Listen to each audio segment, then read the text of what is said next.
ஏங்க, கடன் பிரச்சனை தீரணும்னா எந்த கோயிலுக்குங்க போகணும்? அதுக்கு முதல்ல வேலைக்கு போகணும். நீ எங்க போய் சாப்பிட்டாலும் காலம் பூரா என் கையால தானே சாப்பிடணும்.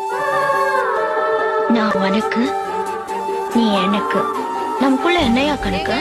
என்னடி ஏன் காலையில இஞ்சித்தின குரங்கு மாதிரி மூஞ்சி வச்சுக்கிட்டு இருக்கிறிய? அடி ஏன்டி காலையில் கண்ட கனவே சரியில்லடி. ஏங்க என்னாச்சு? உங்களெல்லாம் விட்டுவிட்டு வெளிநாடு போகிற மாதிரி எங்க வெளிநாடு போறீங்களா? வெளிநாட்டு சம்பளம், வெளிநாட்டு சோப்பு, வெளிநாட்டு செண்டு, லைஃபே ஜாலி தான். ஏன்டி கட்டின புருஷன் கடல் கடந்து விட்டுவிட்டு வெளிநாட்டுக்கு போகிறானுங்கிற வருத்தமே இல்லையா உனக்கு?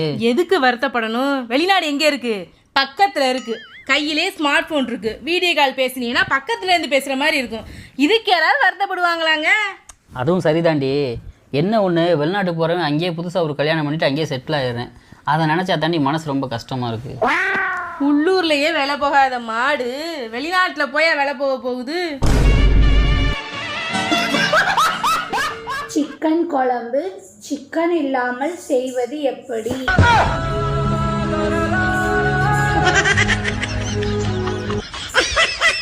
ஏமாந்தியா? போய் ஓரமா உட்காரு.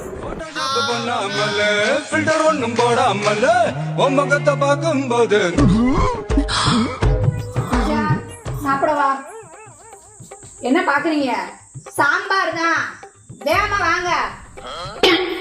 சாம்பார் தான் வச்சதே நான் தான். அவ வச்ச மாதிரி கூட்டு போறேன்.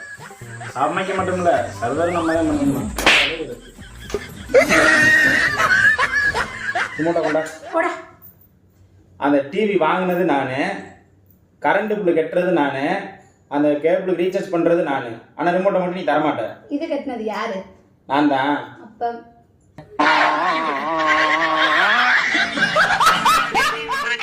ஏங்க இந்த பாட்டு நீங்க பாடுங்க. ஏண்டி? பாடுங்க. மனதில் நின்ற காதலியே மனைவியாக வரும்போது சோகம் கூட சுகமாகும், வாழ்க்கை இன்பவரமாகும். மனதில் நின்ற காதலிய மனைவி ஆக்கிட்டீங்க. இப்போ உங்க வாழ்க்கை எப்படி இன்ப வரமா இருக்கா? அதெல்லாம் ஜம்மன் விளக்கு வச்சு விட்டு போயிட்டு போ.